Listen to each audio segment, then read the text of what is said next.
Hello, welcome to It's All Comical for August the 20th, 2021. I'm Russ, your guy in Guam, still your guy in Guam for at least this week, another week. I wanted to say, I'm actually kind of surprised. I just turned the camera on here, and I'm I'm surprised by how bright the window appears. Okay, so one of the things that happened this week was that we had a warning for a tropical storm. I guess one notch below whatever hurricane, typhoon, or whatever it is that they call it here.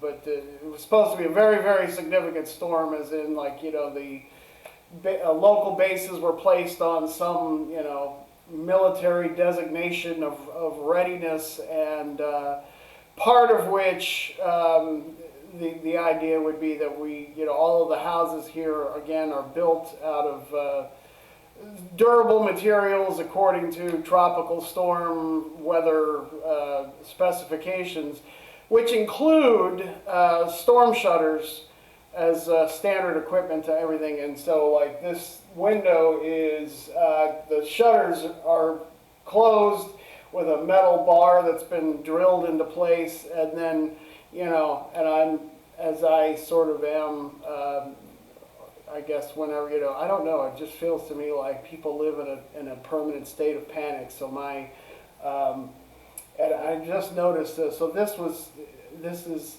what you've got going on down here. In case you don't know, you can see that there's a little teddy bear image, a little teddy bear image that's been scribbled in 4-year-old, 3-year-old, 4-year-old, soon to be 4-year-old coloring. And this was my Happy Father's Day card, and I didn't realize that was sitting where it could be seen. It's actually supposed to. It's up here on my desk because it's maybe the most treasured thing that I currently own. But now removing it makes all of it. Now what you got is the side of my printer and cables and a roll of tape. So that's obviously and clearly a lot more photogenic and pleasing to the eye.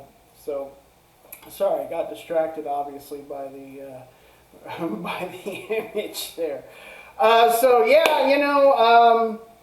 I find myself as somebody who sort of counter programs against, I don't mean that to be any sort of referendum about, how things, look, I understand what we've had to do the last year, right, with COVID and everything. I understand it. I think that you want to be safe and you want to be smart. Obviously, some people are far more panicked, and this thing is, maybe has us living in a mode of a heightened sensitivity to safety and things of that nature. And I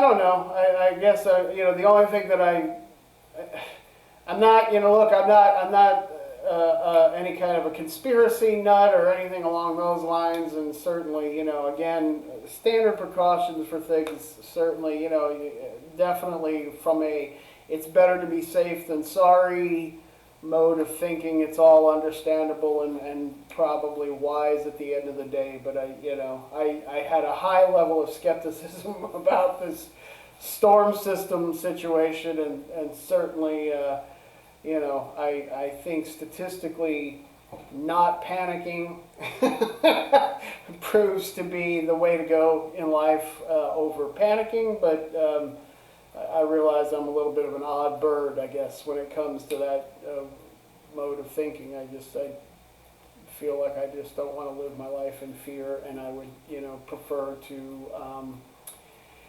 stay calm and handle life situations as they emerge. But, again, that doesn't preclude intelligent precautions. So take that for, what you will. That's not, that's not a core message of mine. It's just something that occurred this week. So, it was supposed to hit us Tuesday, and life as we know it on Guam was going to be wiped out. And of course, I was saying that facetiously and to make fun.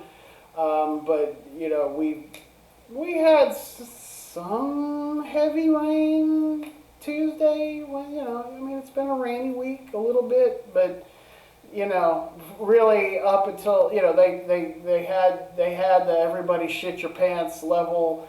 Warnings were presented, and again, everybody ran around. Like, I didn't realize that, until this situation occurred, that the storm windows required, actual tools to put them in place. I thought it was just clips. I never looked at it. I mean, I had no reason to pay any attention to what was going on with the storm windows situation, and I've never lived anywhere, again, those of you that may be watching this, if you're from Florida or other places where you get that kind of weather, maybe you know all about storm windows and you think that that's crazy, but coming from Texas, storm windows are not a part of life there. I've never really lived anywhere where storm windows, storm shutters were standard equipment to a house and would be needed with any level of frequency that they would be. And so, we had to find in a shed these metal bars that fasten into place, and realize, oh man, you got to unscrew things and screw things in and whatever. So it was a little bit of labor to go around the house and secure it for the storm, of course, that I pretty much figured wasn't coming, and in fact did not. And so, and as we're, 1 foot here in Guam and 1 foot on a plane heading to Japan, as I've mentioned, we are moving to Misawa, Japan, North Japan, where we're going to move from the tropical, always 80s and sunny Guam, beautiful, tropical Guam, to, we'll be moving to the snowiest, literally the snowiest place on earth. Let's see here. And you know what? Then this week I don't have a lot of time, so you're going to get raw, again, raw footage here of, we got a message from my son's daycare. Thank you, Philip. Okay, thank you, Phillips family, for the delicious lunch. We appreciate it, and children enjoyed their lunch. Okay, so what that is about, and it's cool. That's great. So that naturally occurred in the course of recording this video for this week's vlog. That's my wife, who is off of work today. She's working in administration as an independent contractor with the Department of Defense here in Guam. But today she's taken the day off because my son's birthday is coming up in the beginning of September. But today, as I've mentioned, we've got 1 foot here in Guam, 1 foot on a plane headed to Japan. Going to, again, literally the heaviest snowfall on the planet. She took the day off because it's his last chance to have a birthday party celebration with the schoolmates that he's known for the last about half a year, and he's gone. There have been numerous kids have had birthday parties, and so certainly yes.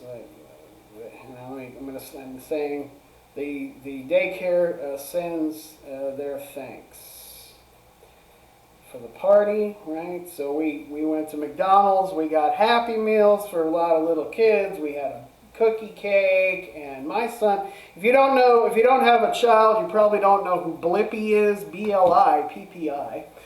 B-L-I-P-P-I is a guy named Stephen Johns, and I don't hesitate to out him a bit because Blippi is a YouTube spawned children's program host. It's just a guy that I guess he ran down to a thrift store somewhere and found him a lot of blue. So he wears like blue denim and a blue shirt and this strange kind of beanie cap. and orange suspenders. So his whole color scheme is sort of powder blue and bright orange, right? These orange glasses that he wears. And he does stuff for children. He sings a lot of songs about, the garbage truck and police cars and boats. He, of course, does all of the sort of, normal things that children's educational programming does. Most of his things are videos of him going to various, like children's museums and amusement parks or factories demonstrating how they make the chocolate or how they, make breads or et cetera, et cetera, et cetera. I think you kind of get the idea. And he talks, he once did something with the Arizona Diamondbacks baseball team. They showed him around the baseball. Again, children's programming, kind of a standard thing. He's an actor named Stephen Johns who doesn't have any children, and I happened to catch part of a podcast with this guy in it, out of character. But if you see him in character, he talks in what is endlessly entertaining for little children and endlessly annoying for their adults. Parents, he talks in this sort of falsetto, high-pitched, and he's always energetic and running around. That's Blippi, and my son Steven loves Blippi. And so we had a Blippi-themed birthday party, which really here on Guam, that we have very limited supplies of just about anything, as you would expect in an island in the middle of the Pacific, right? You're going to have a good amount of everything that people need, but when you're looking for things that are very, very specific, we went to a little party, like not Party City, but sort of an on-island knockoff equivalent, whatever, standalone store, Party Central, whatever it's called.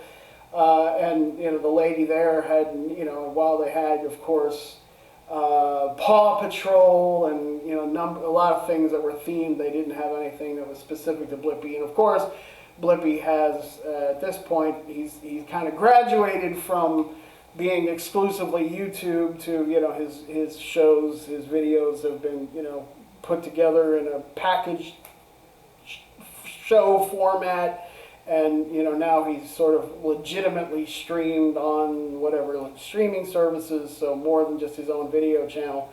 And as you would expect, he's got merchandising and bullshit. And, more hats off to the guy. I'm not criticizing Stephen Johns. I just, I did catch this podcast where he sort of, as I tell people, it makes me laugh because the out of character that's, like, is it cynical? Not cynical, but I mean, the guy, he sort of straight said, like, I don't have children. I don't know if it was his sister's kids or a cousin's kids or something. He was visiting somebody and he's watching the garbage that they're watching. He's like, I could do that. And essentially hence how Blippi was born, right? So it's not a guy that comes from, he's not coming from a tradition of like, this is a guy who was long interest in child psychology and development and things, or, comes from the world of education or, whatever is always, it's just, he had the idea that, there was, a wide open market and kids will watch just about anything, and so he put together just about anything, and lo and behold, became popular and children watch it. So my son is enjoying his Blippi-themed birthday party. My wife made these amazing, she took little blue gift bags, right? Little blue gift bags, like all the kids get a little gift bag, and, right, I hear, okay, right,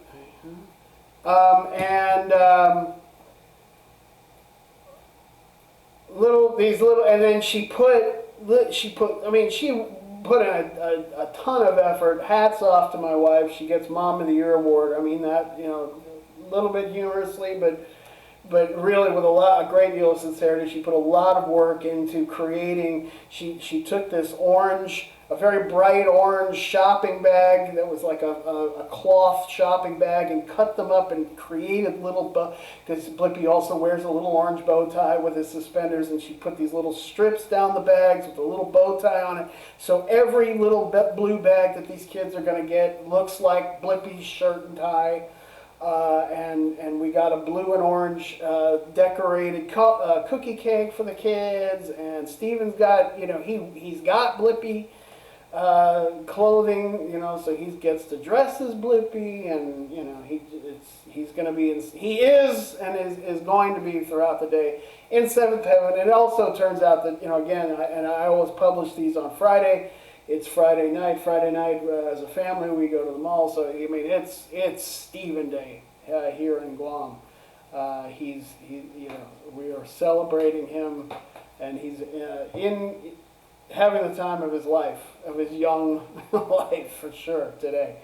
Okay, so that's what we're up to.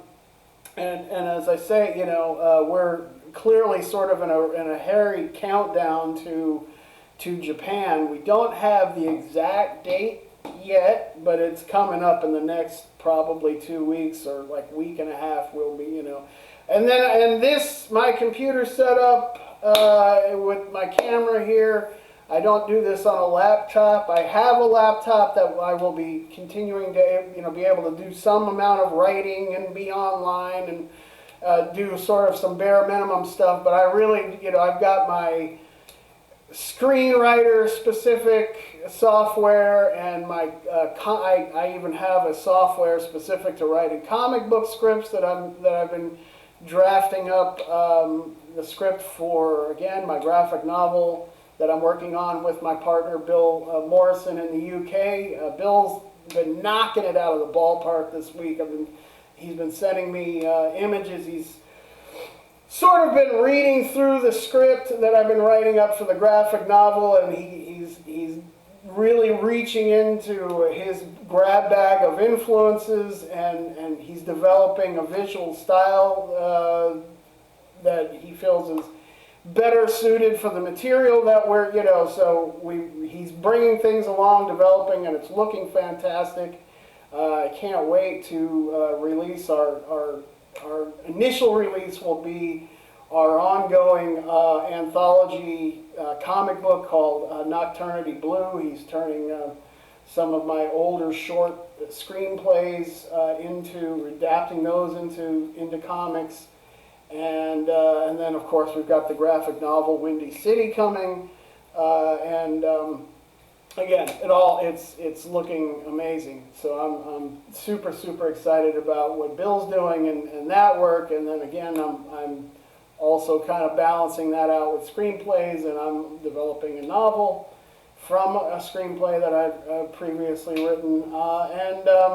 So again, there probably will be a bit of a gap here. I would love that the vlog continues uninterrupted week to week, but that's not likely to be because that's just life, man. I mean, I'm not going to have all of my equipment, and it's going to be so it might be a couple of weeks, maybe even as long as 3 weeks until the next It's All Comical vlog, and I don't know how you're going to get through. How you get through the time, those of you who are not watching this live week to week. And so, to kind of take care of my week to week business, and I'm going to sort of blow through this rather quickly because it's not a great thing. So again, the main sort of thrust has been, because I don't, I use, this, the intent of this vlog is to talk about what it is that I'm doing, all things related to comics and comedy and writing, but, also it's about a sort of a personal development and my documentation of my weight loss efforts. Again, on April the 20th, I weighed in at 265 and began a weight loss program right around then, and I began sort of doing this weekly thing on April the 30th, but it's only been a few weeks. Then I've evolved it here to the It's All Comical and not just talking solely about the weight loss effort, but the weight loss, again, is part and parcel of everything that I'm doing right now to, redesign my life, I guess, recapture it, take it, move things in a direction that is more positive and beneficial, and part of a several years long personal overhaul. And and I don't mean to be smarmy about it or smug or anything. I mean, what can I say? Like, I'm with the absolute right partner in my life. So, and I now have a son. Again, he's about to be 4 years old. My life is very, very full. It's amazing, and I hope that in the very near future that my professional life will be shaped by the very same forces that have done so well for me in my personal life. And I hope that resonates for some people. And again, anyway, as far as the weight loss situation goes, last week I weighed in around 220 or so I was down about 45 pounds, about 45 pounds. And so sort of relating everything to one another, this week has been really my first bad week since starting, and that in the sense of yes, I had some challenges around my birthday. Of course, there were some celebratory meals and eating, so I kind of expected there to be, maybe a leveling off or a stagnation, and probably even gaining a couple of pounds as we went and had, a birthday dinner, and we were taking a bit of a staycation here in Guam, and that was a really great time.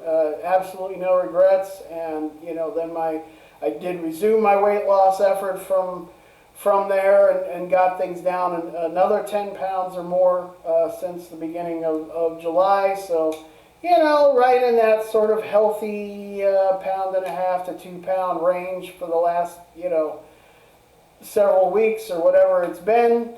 And now this week I'm actually up about a pound. And that has to do, my wife is in a mode where, we're winding down our time here, so she's, just sort of less concerned. She's feeling a little bit stressed about everything to do with getting us prepared for the move. There's a lot of moving parts when you're moving with the military. In some ways, it's some of the easiest moving you'll ever do, because the military is very concerned about, I guess, liability concerns. And because that's the case, you don't do any of the packing really yourself. You want to make sure everything's clean. We'll have to get things clean. We'll have to get things organized. We'll have to break down, computer setups and anything that's wired and hooked up. You want it all ready to go, but you don't actually do the physical packing of anything, because they want to be responsible for seeing everything that's getting shipped. That's really a pretty good upside, even though, well, I don't know. I guess there's not a whole lot of downside to that, other than, I guess if you're a very, very private person and you're concerned about people seeing your stuff or something, that's part of life. And so, a lot of your food can't ship. So we've got food that dates back since before we really kind of got serious about eating better and the weight loss and everything. And so this week, we're in a mode too where she's like clearing things out of the freezer. So, she made like a pasta dish. We had like bow tie pasta and in vodka sauce and shrimp. The shrimp obviously aren't a problem, but a creamy sauce and pasta is not in your best eating program. I mean, not, and certainly, I mean, look, I'm not going to make a whole lot of excuses for myself. She's also as a teacher, she's been doing a lot of baking, because this, like, where they're ramping up for the start of school, so there's been a lot of like breakfast for teachers and things of this nature. So she baked a lot of like pumpkin bread and like blueberry muffin bread, and then she got rid of some stuff in the pantry, so there was a dessert with like a cherry, kind of like a quick drop German chocolate cake. It was really brownie mix over top of like a cherry pie filling, and with a bunch of chocolate chips in there, and she sprinkled, I guess, some chopped pecans or nuts. I don't know, not pecans. Whatever kind of nut it is. Almonds, that's what it was. And it's sort of like a layer of almond under, whatever. Which, yeah, I don't have anybody but myself to blame for indulging in some of that stuff, but, it's, so I think the fact that I'm willing to talk about it hopefully at least stands as a testament to my continued commitment that I'm not off the rails. I'm recognizing that we're kind of in a weird fluxy mode of not being able to eat quite our best, and when there's super yummy things being set out on countertops, I grabbed a little bit of it this week, and so I'm actually and then we're also, again, we're eating out a little more than we had been the case. So even trying to keep a cap on calories, but still, like, when you're eating out at places where a lot of Asian food can be low in calories but very high in sodium, things in teriyaki sauces and etc. And so there's a little bit of water weight retention with the sodium, and it's just not been my best eating week. And so you fall back on refocusing and remaining mindful and not beating yourself up about it. And so that's there's your that's true life, and it's what I plan to continue with the vlog and continue with monitoring my weight. So if I get completely off the rails, I'm having to face putting out in public, yeah, I gained another 5 pounds this week, I'm almost way back up to my starting weight.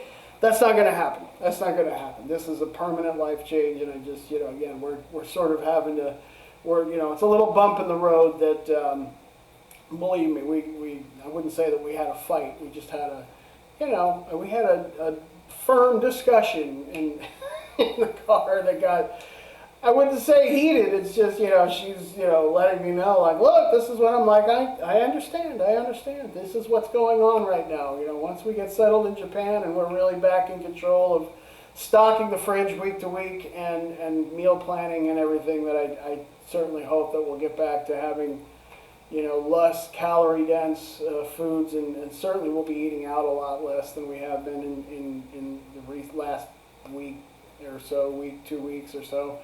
And things will get back moving in the right direction. But I'm, I'm 6 days a week, or sometimes 7 days a week.